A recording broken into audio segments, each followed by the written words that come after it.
10 محرم الحرام ایک تاریخی دن ہے۔ 10 محرم الحرام کو پیش آنے والے تاریخی واقعات۔ 10 محرم الحرام کے دن حضرت سیدنا آدم علیہ السلام کی توبہ قبول کی گئی۔ اسی دن انہیں پیدا کیا گیا اور 10 محرم الحرام کے دن انہیں جنت میں داخل کیا گیا۔ 10 محرم الحرام کے دن حضرت سیدنا ابراہیم خلیل اللہ علیہ السلام پیدا ہوئے۔ اسی دن انہیں آگ سے نجات ملی۔ 10 محرم الحرام کے دن حضرت سیدنا موسیٰ علیہ السلام اور آپ کی امت کو نجات ملی اور فرعون اپنی قوم سمیت غرق ہوا۔ 10 محرم الحرام کے دن حضرت سیدنا عیسیٰ علیہ السلام پیدا کیے گئے۔ 10 محرم الحرام کے دن انہیں آسمانوں کی طرف اٹھایا گیا۔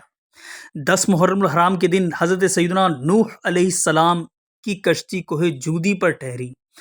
10 محرم الحرام کے دن حضرت سیدنا سلیمان علیہ السلام کو ملک عظیم عطا کیا گیا، اور 10 محرم الحرام کے دن حضرت سیدنا یونس علیہ السلام مچھلی کے پیٹ سے نکالے گئے۔